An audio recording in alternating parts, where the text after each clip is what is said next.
Hello, friends. Well, time for Dear Burt 25.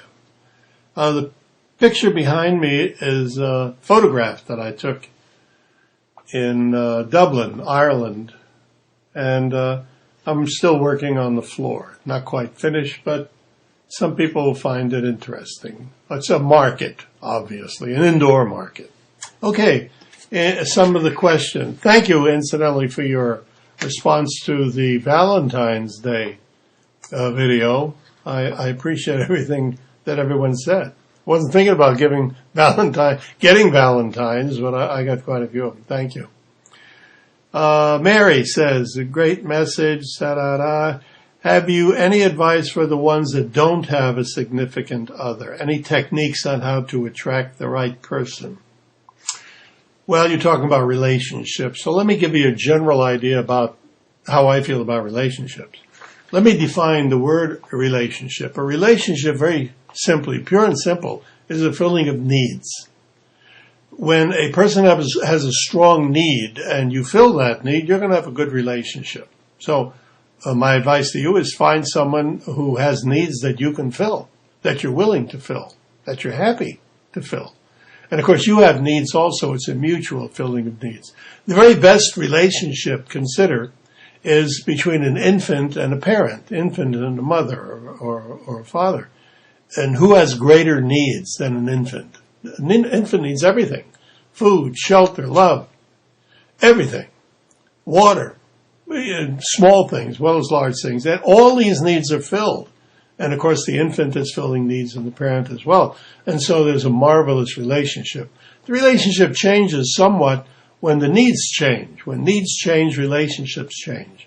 When the child gets to be, let's say, a teenager, or actually it's about every 7 years, but let's get into the teenage years, their needs are quite different. They don't need you to fill the needs of food. They can get their own food. They can get their own water.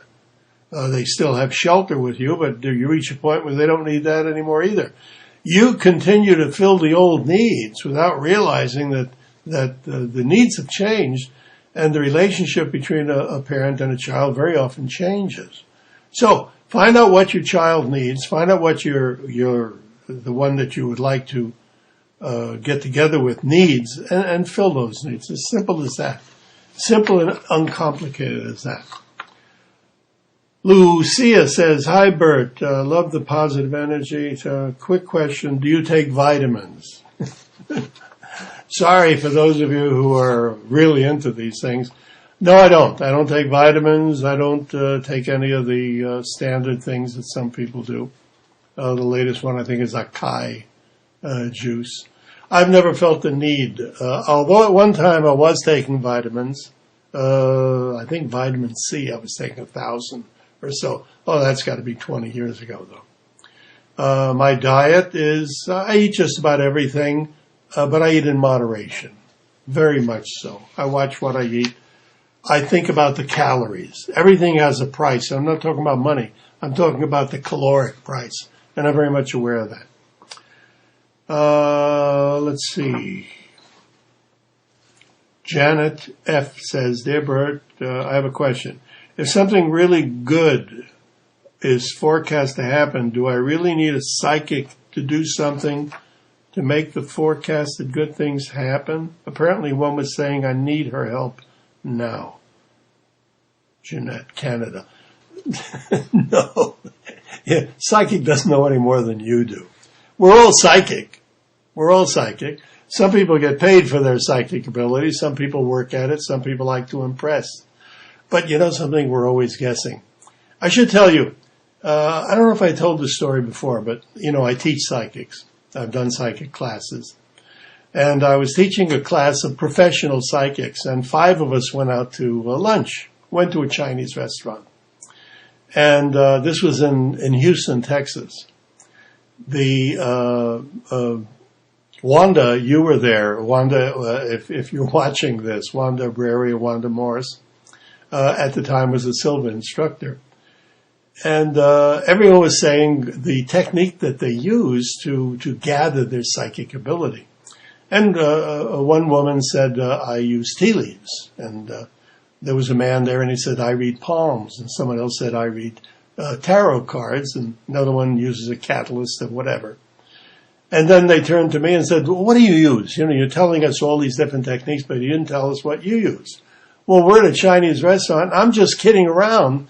And I said, well, I use fortune cookies. Then everybody laughed.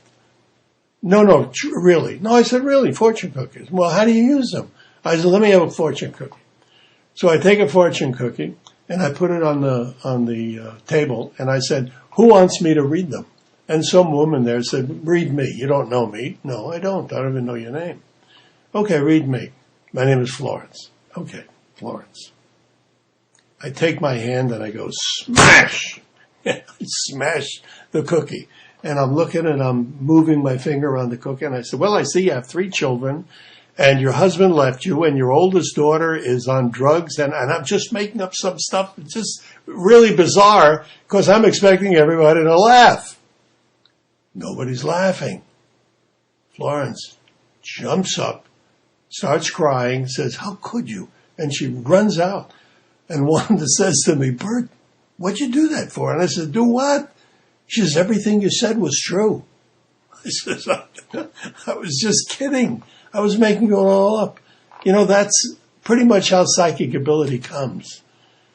We're all psychics to some degree. Where does it come from? You know something? Nobody knows.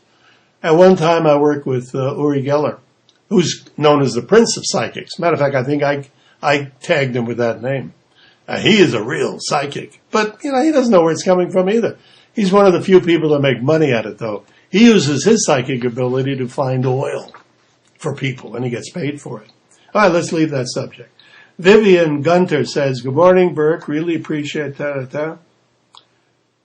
Is there something I need to correct so the change is faster? Oh, she's using the techniques, but she wants a faster response. I wouldn't be too concerned about the speed of it. You know, on the metaphysical level, there really isn't any time involved.